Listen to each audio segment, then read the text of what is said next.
ওই বছরের 1911 সালের শীতকাল অর্থাৎ নভেম্বর ডিসেম্বরে মূর্তিটি তৈরি হয়ে আসবে। কাজেই সম্ভবত নিবেদিতা সেই মূর্তিটি দেখে যেতে পারেননি।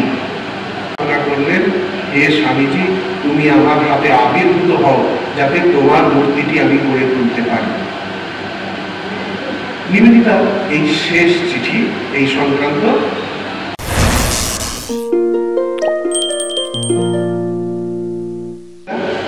মিস ম্যাকলাউড এবং মিসেস লেগেট। নিবেদিতা তখন প্রায় ভগ্ন স্বাস্থ্য। তিনি সম্ভবত বুঝতে পারছিলেন তার আর বেশি দিন নেই। তিনি সব যতগুলো তার যেন দায় ছিল সেগুলো গুটিয়ে আনছিলেন। স্বামীজির মাস্টার এলাই সাহিব এবং অন্যান্য যে বইগুলি সেগুলি লেখা শেষ করছেন, অন্যান্য কাজ গুছিয়ে আনছেন। এই একটি কাজ বোধহয় তার বাকি ছিল। এপ্রিল থেকে সেপ্টেম্বর 1911 সালের এপ্রিল থেকে সেপ্টেম্বরের মধ্যে তার 4টি চিঠি, তার মধ্যে আমরা এই স্বামীজির মূর্তি নির্মাণের ইতিহাসটা পাচ্ছি। সম্ভবত এদের 3 জনের মধ্যে অর্থাৎ মিসেস লেগেট, নিবেদিতা এবং ম্যাকলাউড, এদের মধ্যে আলোচনা হয়েছিল এই মূর্তি নির্মাণ সংক্রান্ত। কারণ 1911 সালের 20 এপ্রিল নিবেদিতা চিঠি লিখছেন মিস ম্যাকলাউডকে যে মিসেস লেগেটকে জানাও যে যেরকম কথা হয়েছিল সেই রকম স্বামীজির একটি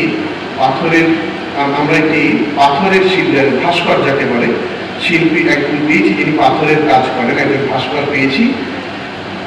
যেমনটি মিসেস লেগেট চাইছিলেন সেই রকম মূর্তি সে গড়তে পারে, এটা তাকে জানাও। শুধু মিসেস লেগেট যেন জানান তিনি কত বড় বা কি আকৃতির মূর্তিটা চাইছেন, সেটা কি আকারে হবে।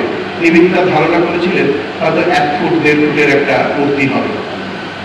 মিসেস লেগেট কেমন চাইছেন আমাকে জানাও, আমি জয়পুরে একজন এরকম ভাস্করের সন্ধান পেয়েছি, আমি দেখছি কি করা যায়।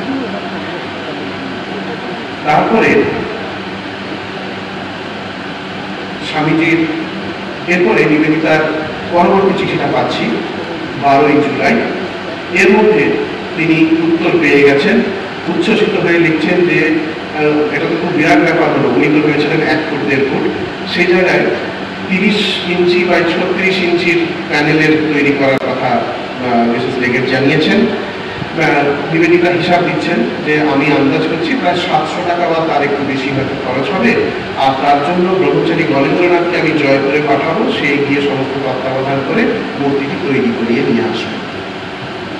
এটার একটি হচ্ছে তিনি স্বামীজিকে তিনি মিসেস লেগেটকে, মিস ম্যাকলাউডকে লিখলেন যাতে লেগেটকে জানান।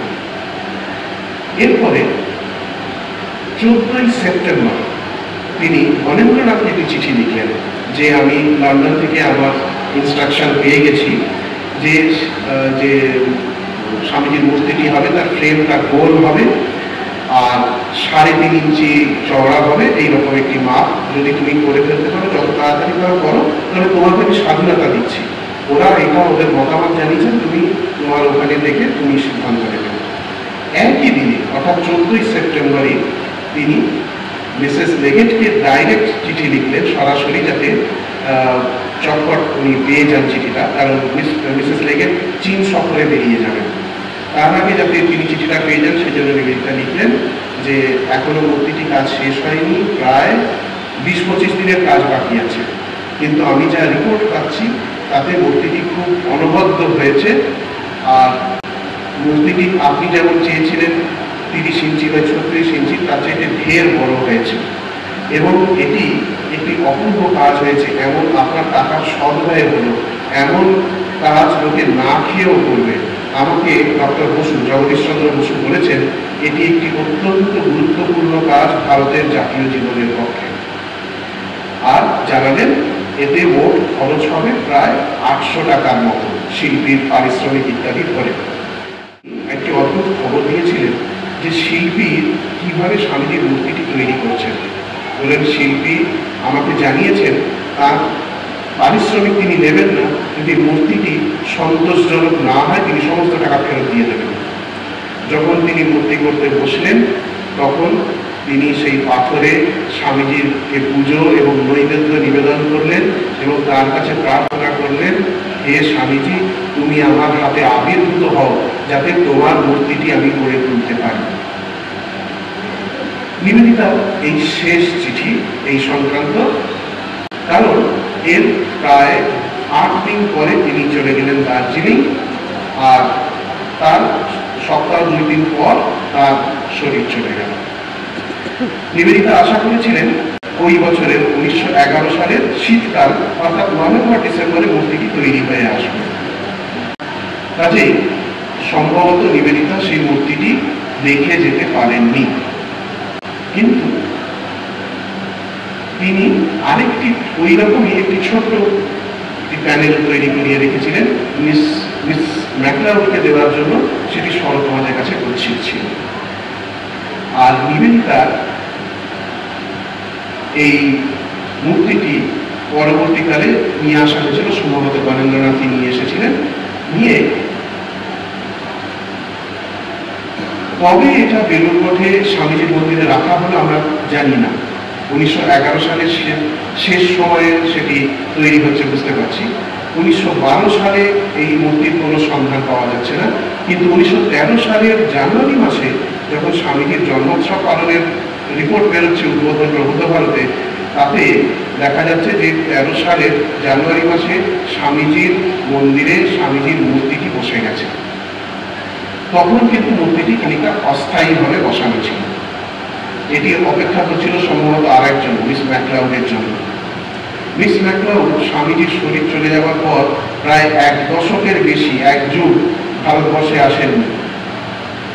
তারপরে তিনি ভারতবর্ষে যখন এলেন 1914-15 সালে, সেই সময় তিনি মঠে এলেন 15 সাল নাগাদ। তখন তার মাথাতে ছিল স্বামীজির মূর্তিটি। সেটি দেখে মঠ কর্তৃপক্ষের সঙ্গে কথাবার্তা বলে তিনি ব্যবস্থা করলেন যাতে সেইটি স্থায়ীভাবে স্বামীজির মন্দিরে লাগিয়ে দেওয়া যায়। প্রথমে কথা হয়েছিল বাস রিলিফটি দেওয়ালে গর্ত করে একেবারে বসিয়ে দেওয়া হবে, কিন্তু তিনি কথা বলে বুঝতে পারলেন যে সেটা করা সম্ভব হবে না, কারণ ওই দেওয়ালটি ধরেই আরেকটি বাড়ি তৈরির কথা হয়েছে। অতএব খানিকটা ইট সিমেন্ট দিয়ে বালি দিয়ে কাজ করে সেটিকে সেইখানে স্থায়ীভাবে বসিয়ে দেওয়া হলো। সেটা 1916 সাল। এরপর ধীরে ধীরে মন্দির নির্মাণ আর কোনো খবর পাচ্ছি না। 1920 সালের নাগাদ বিজ্ঞান মহারাজকে খবর দিয়ে আনলেন রাজা মহারাজ, এবং জোর কদমে আরম্ভ হলো স্বামীজির মন্দির নির্মাণ। সেটা শেষ হতে হতে প্রায় 1923 সাল লেগে গেল। 1923 সালের শেষের দিকে মন্দিরটি তৈরি হলো, এবং 1924 সালের 28শে জানুয়ারি স্বামীজির 62তম জন্মদিনে মন্দির প্রতিষ্ঠা হয়। মজার ব্যাপার, এই মন্দিরটি যখন প্রতিষ্ঠা হলো তার 1 বছর আগে সিদ্ধান্ত হয়েছিল যে দোতলায় একটি ওঙ্কার মূর্তি, একটি ওঙ্কার মন্দির তৈরি হবে। উদ্বোধনে যখন খবর প্রকাশ করা হলো মন্দির প্রতিষ্ঠা, লেখা হলো বিবেকানন্দের ওঙ্কার মন্দির প্রতিষ্ঠা। শুধু স্বামীজির মন্দির বলা হয়নি, বলা হয়েছিল বিবেকানন্দের ওঙ্কার মন্দির প্রতিষ্ঠা।